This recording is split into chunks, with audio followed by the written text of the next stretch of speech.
A stray cat walks into a seafood market, carrying something in his mouth.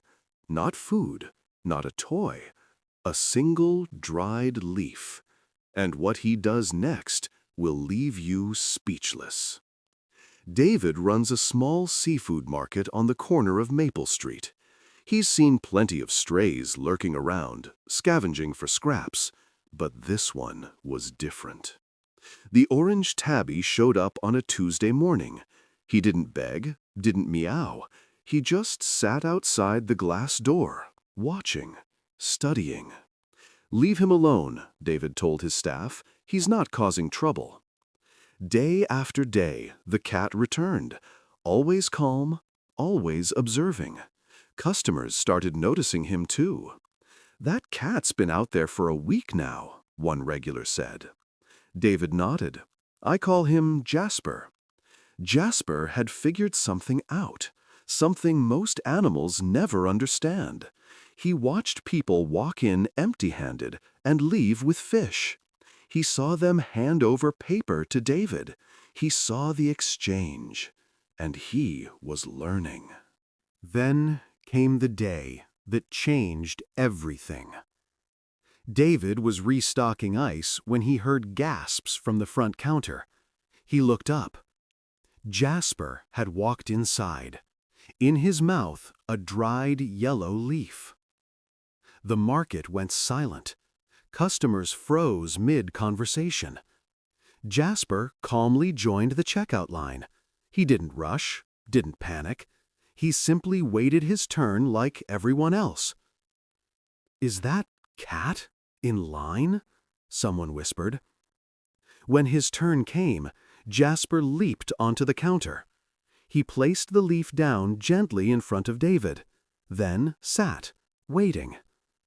David stared at the leaf, then at Jasper, then back at the leaf. His chest tightened. This wasn't random. This wasn't coincidence. "You're trying to buy a fish, aren't you?" David said softly. Jasper's green eyes locked onto his, unblinking, hopeful. The entire market held its breath.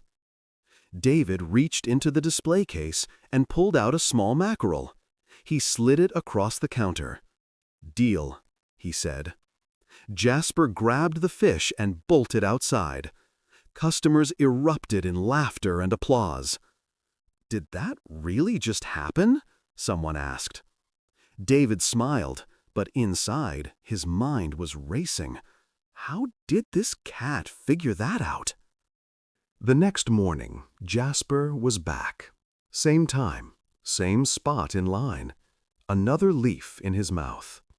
"Your regular customers here," David's assistant called out, grinning. It became a daily routine. Rain, wind, scorching heat, Jasper never missed a day. Some mornings his leaf was soaked and torn. Other times it was crisp and perfect, but he always brought payment. David started setting aside fish just for him. His wife even knew which one to save when David wasn't there. "You're getting attached," she said one evening. David shrugged. "He works harder than some people I know." But as autumn turned colder, David grew worried. One fish a day wasn't enough for winter, and where was Jasper sleeping? So David built a small shelter behind the shop.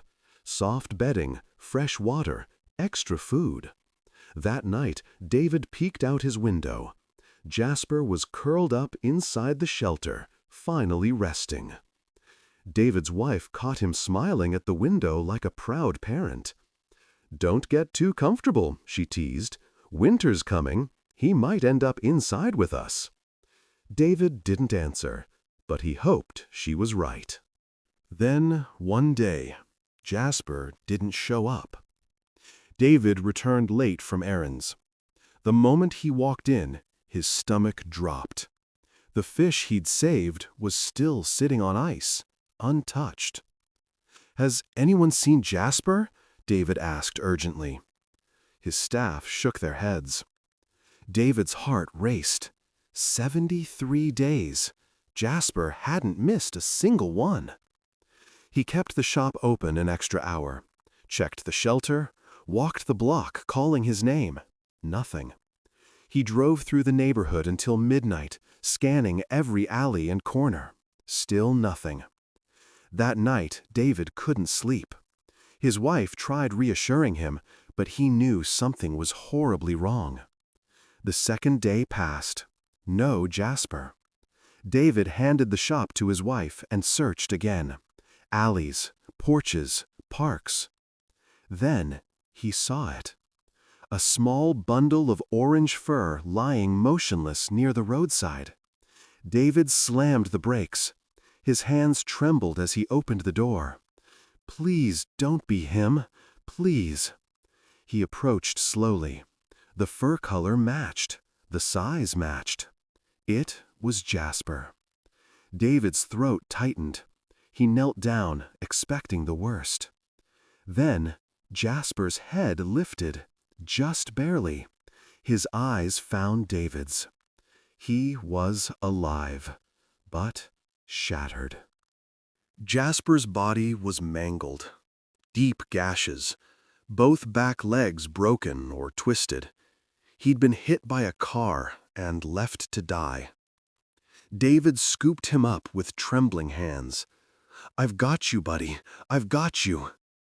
He rushed Jasper to the emergency vet. Cost didn't matter. This cat had earned his place in David's heart one leaf at a time. The vet's face was grim. Surgery's needed. Recovery will be long. But he's got a chance. "Do whatever it takes," David said. While Jasper stayed at the clinic, David put up posters everywhere. He couldn't believe a cat this smart didn't have a family. But no microchip was found. No one called. Jasper was truly alone. Every day David visited, and every time Jasper lit up. He'd press into David's arms and purr deeply, completely trusting. David realized something. Jasper wasn't attached to the fish. He was attached to him. They were bringing him home. Finally, officially. Then the call came. "I think that's our cat," a woman said over the phone. "We lost our cat Luna months ago, around the same time your cat appeared." David's heart sank. The couple sent photos. The resemblance was close. Maybe it was their cat. Maybe Jasper, Luna, had just been lost this whole time. David wanted to be happy, but all he felt was dread. The day before Jasper's release, the couple came to the clinic. The woman studied him carefully. "He doesn't look exactly like Luna." The vet opened the cage. Jasper shot straight into David's arms. He didn't even glance at the couple. When the woman reached out, Jasper hissed. She stepped back, tears streaming. Luna would never do that. The vet asked about Luna's medical history. That's when everything unraveled. Luna was female, spayed, microchipped. Jasper was male, neutered, no chip. "I'm sorry," the vet said gently. "This isn't your cat." The couple left heartbroken, but Jasper's choice had been crystal clear. David was his family. David carried Jasper into his house, not the shop, his real home. "Welcome home, Jasper," he whispered. They'd prepared everything: soft bed, toys, a small plush fish that Jasper carried everywhere. That winter, Jasper stayed inside, healing, but when spring came, he explored freely, never going farther than the shop next door. Customers lit up when they saw him. "There's the cat who pays with leaves." Jasper had everything now: a warm home, endless fish, and most importantly, a family who'd never let him go. Sometimes, the smallest acts of kindness create the deepest bonds. A leaf for a fish, a stranger for a friend, a stray for a family. If you'd found Jasper by that roadside, would you have stopped? Leave your answer below. And if this story touched your heart, subscribe and share it, because every animal deserves someone who'll trade the world for them, even if all they can offer is a leaf.